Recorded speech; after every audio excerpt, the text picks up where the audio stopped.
Mbappé doit-il être sanctionné quand il va revenir en équipe de France? On va voir tout ça dans cette vidéo. Salut à tous les gars, c'est Azial. Aujourd'hui, on se retrouve pour une nouvelle vidéo actu équipe de France, actu Kylian Mbappé. On va réagir à une déclaration de Florent Gautreau sur l'after. Et oui les gars, période de trêve internationale, à part parler de Mbappé, de l'équipe de France et de l'OL, j'ai envie de vous dire, il n'y a pas grand chose à dire en ce moment. Donc on va parler de tout ça, de la petite déclat de Florent, décidément Gautreau, sur Kylian Mbappé, notamment sur le fait qu'il devrait être sanctionné pour lui si jamais il revient, parce que bon... Pour l'instant, on ne sait pas trop. Est-ce qu'il va revenir? Est-ce qu'il va pas revenir? Il y a un petit peu un flou autour de ça. Ne vous inquiétez pas, on va pas faire très long sur Mbappé parce que de toute façon, on en a. Et moi, en première ligne, je suis d'accord pour le dire. Mais vous regardez quand même les mecs. Et ça, c'est important. Et merci pour ceux qui regardent et ceux qui likent et ceux qui commentent et ceux qui s'abonnent. Voilà, ça fait plaisir, ça aide pour le développement de la chaîne. Je vous remercie les mecs, malgré tout. Donc, parler de tout ça. Parler de Mbappé, est-ce qu'il va revenir, pas revenir, est-ce qu'il doit être sanctionné, perdre du brassard, pas perdre du brassard, voilà, on va essayer de faire rapide, parce qu'on en a beaucoup parlé, et moi, en première ligne, je me mets en porte-à-faux, je l'avoue, mais j'assume, et je m'en fous. Bref, on y va. Donc je vous l'ai dit, hein, n'hésitez pas à liker, commenter, partager, ça fait plaisir et c'est ça qui aide à développer la chaîne et je remercie bien évidemment tous ceux qui le font. Donc pour Florent Gautreau, Mbappé a commis une faute envers l'équipe de France, mais Deschamps s'est trompé dans sa sanction, il aurait dû le sélectionner, mais lui retirer le brassard. Alors déjà, pareil, hein, l'after ils sont persuadés, je sais pas d'où ils tiennent leurs infos. Mais l'after, comme d'autres médias style l'équipe, en tout cas les chroniqueurs de l'équipe, etc., eux de leur côté, ils sont persuadés que c'est Didier Deschamps qui a sanctionné Mbappé. Vous savez très bien mon avis, et on sait aussi un petit peu ce qui est sorti à droite et à gauche. Moi, pour moi, c'est bien plus complexe que ça, et c'est plus Mbappé qui a pris la décision de ne pas venir, mais bon, allez. Je vais pas... Franchement les gars, on est en période de trêve. On est en dépression football, il n'y a rien à se mettre sous la dent. L'équipe de France, c'est une catastrophe en termes de jeu. S'il vous plaît, les gars, faut que le football de club revienne là, s'il vous plaît. J'ai envie de revoir des matchs du Barça, j'ai envie de revoir des matchs du PSG. Je vous fais ce petit message. D'ailleurs, n'hésitez pas. Franchement, avant que j'embraye là-dessus, je dois embrayer là-dessus. Avant que j'embraye là-dessus, franchement, n'hésitez pas. Dites-moi, vous, dans les commentaires, ce que vous faites, fans de football, ce que vous faites pendant ces trêves internationales. Moi, j'essaie de vous proposer du contenu, j'essaie de vous proposer des trucs, voilà, pour qu'on discute, pour qu'on garde un peu de proximité, voilà, pour pas que la chaîne se tape des longues pauses.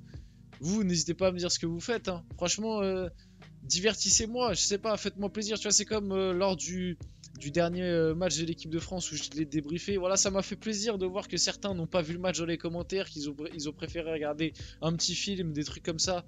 Franchement, les gars, régalez-vous. Franchement, prenez du repos, faites-vous des petites vacances, régalez-vous. Maintenant que j'ai fait ma petite digression sur les trêves internationales qui sont très compliquées et de plus en plus compliquées à vivre, hein. Heureusement, la prochaine, c'est pas avant le mois de mars. Voilà, on va avoir un petit répit, même si entre-temps, il va y avoir la petite trêve de fin de saison. Mais il y aura le mercato.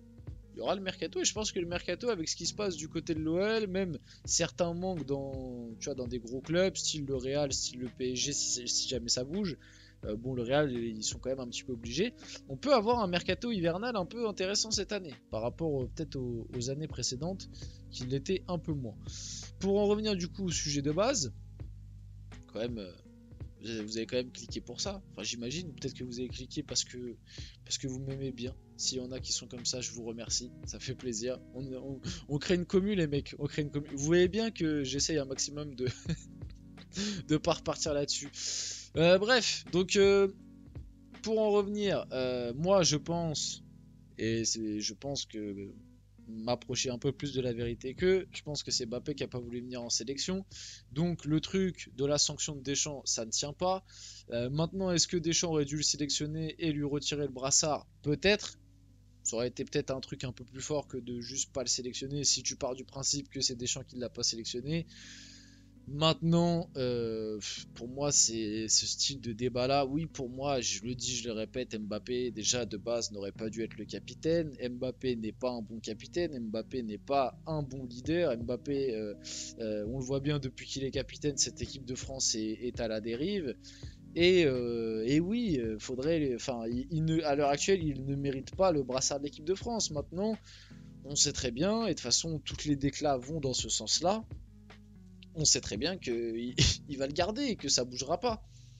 Voilà, Deschamps, il s'est basé sur lui. On sait très bien que là, si jamais Deschamps même si apparemment les relations entre les deux sont plus tendues en ce moment, mais si jamais Deschamps lâche complètement Mbappé, bah on sait très bien que ça pourrait signer la fin de Deschamps. Je vous dis la vérité, j'en avais déjà parlé. Pour moi, peut-être le seul point positif de toute cette histoire, c'est que si Mbappé il est vraiment en embrouille avec Deschamps, on aura peut-être Deschamps qui quitte l'équipe de France avant la Coupe du Monde 2026. Parce que pour moi, à part Mbappé à l'heure actuelle, il n'y a absolument personne qui est capable de mettre un coup de pression à Deschamps au sein de cette fédération. Ce que je trouve quand même assez grave, parce qu'on le rappelle, Deschamps est normalement juste un simple sélectionneur.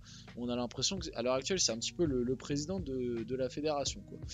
Donc, donc ouais, dans un monde idéal, moi, Mbappé, je le sanctionne, je le convoque, je lui retire le brassard, même limite, je le laisse un peu sur le banc parce que ses prestations à l'heure actuelle, il mérite quand même d'être convoqué parce que même avec le niveau qui est médiocre qu'il a à l'heure actuelle, il est quand même meilleur que certains dans cette équipe de France. Maintenant, il mérite peut-être pas d'être titulaire. Encore que quand on a vu le dernier match de l'équipe de France, tu te poses la question de même un Mbappé nul à chier, est-ce qu'il finalement il est pas meilleur que certains? Franchement, tu te poses la question, mais bon, de toute façon, on sait très bien que ça n'arrivera pas, donc autant passer un peu à la suite. Didier Deschamps garde un contact constant avec le staff du Real Madrid pour Kylian Mbappé et notamment avec Pintus. Pour rappel, le préparateur physique faisait partie de son staff à Monaco, à la Juve et à l'OM.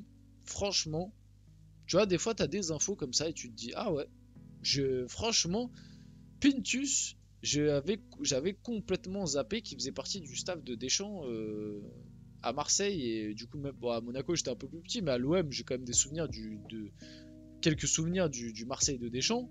J'ai aucun souvenir. Enfin, après, le prépa physique en 2010 devait pas être très très médiatisé, mais voilà, j'avais complètement oublié cette phase-là de l'histoire. Donc, ouais, Pintus a été préparateur physique à l'OM, les mecs. Voilà, c'est petite info, c'est petite anecdote. Prenez ça comme vous voulez. D'ailleurs, Pintus qui est très critiqué, hein. Très très critiqué. Le truc qui est marrant, bon, de toute façon on va en parler de Pintus, on va en reparler dans une vidéo je pense réelle. Mais le truc qui est très marrant c'est que partout où Mbappé passe, tout ce qui allait bien d'un coup devient critiqué et pas si bien que ça. C'est fou, hein. C'est la faute à pas de chance je pense, hein. C'est sûrement pas de la faute de Mbappé. Ça doit être un pur hasard que au PSG ça s'est mal passé. Au Real ça se passe pas très bien, en équipe de France ça se passe mal. Je pense que c'est juste du hasard. Je pense qu'il a pas de chance. Bah, je pense qu'il a pas de chance, le pauvre. Il tombe à chaque fois. C'est putain, à chaque fois qu'il arrive dans un nouveau contexte, c'est jamais le bon. C'est comme quoi, c'est la faute à pas de chance, hein. Bref, vous avez bien compris. J'étais très ironique sur tout ça. Record, Kingsley Coman devient le premier joueur de l'histoire à n'avoir disputé aucun de ses 58 premiers matchs en équipe de France dans son intégralité. Franchement, c'est très triste. C'est un record très très triste qu'on peut clairement imputer à Didier Deschamps. Je sais pas ce qu'il a Didier Deschamps contre Kingsley Coman. Mais moi je me rappelle. Bon, le problème de l'équipe de France de Kingsley Coman et je mets Dembélé aussi dans le même truc, c'est que les deux ils ont jamais réussi à vraiment s'imposer. C'est-à-dire qu'à chaque fois t'en avais un qui était un petit peu dans une meilleure forme et puis l'autre. En fait, à chaque fois que t'en mettais un titulaire, il était pas ouf et tu faisais rentrer l'autre, il était meilleur. C'est très souvent ça a été ça, mais on l'a quand même compris avec la durée que Dembélé, dans l'esprit de Deschamps en tout cas, partait avec un peu d'avance par rapport à Kingsley Coman. Tu vois, c'est lui qui a été le plus souvent titulaire. Mais ouais, cette stat, elle est très triste. Parce que moi, je me rappelle notamment que certains matchs de Kingsley Coman, où il était bon, après peut-être que sa fragilité physique a joué dans tout ça, parce qu'on sait que très souvent, il a fait des rassemblements où il revenait de blessure, ou alors on avait peur qu'il se blesse, donc justement, on le faisait pas jouer tous les matchs. Mais je me rappelle qu'il y a pas mal de matchs de Kingsley Coman où je le trouvais très bon, et des fois je me disais, bah, pourquoi il le sort? Pourquoi lui et pas... Enfin, tu vois. Donc, ouais, ce style de record est très très triste. Et du coup, pour finir la vidéo, imaginez que Cherki fasse le choix de jouer pour l'Italie plutôt que l'Algérie ou la France. La fédération italienne suit de près sa situation selon l'équipe. Ça serait un terrible désaveu. Franchement, ça serait un terrible désaveu pour l'équipe de France qu'un joueur comme Ryan Cherki, qui pour le moment, il a l'air quand même de prendre un maximum son temps justement pour attendre l'équipe de France. Ce serait un terrible désaveu qu'au final il file du côté de l'Italie. Parce qu'il a un petit peu il a des origines italiennes, si je ne me trompe pas, de loin, donc il peut être sélectionné par l'Italie. Et ce serait, je pense, en tout cas un profil qu'on n'a peu en équipe de France. Et même si à l'heure actuelle il n'a peut-être pas le niveau, encore que, dans la dynamique récente peut-être, mais ce serait un désaveu terrible. On finit la vidéo là-dessus, j'espère que cette vidéo vous a plu, si c'est le cas n'hésitez pas à la liker, commenter, partager et vous abonner les gars, c'était Azial, on se retrouve très rapidement pour une prochaine vidéo.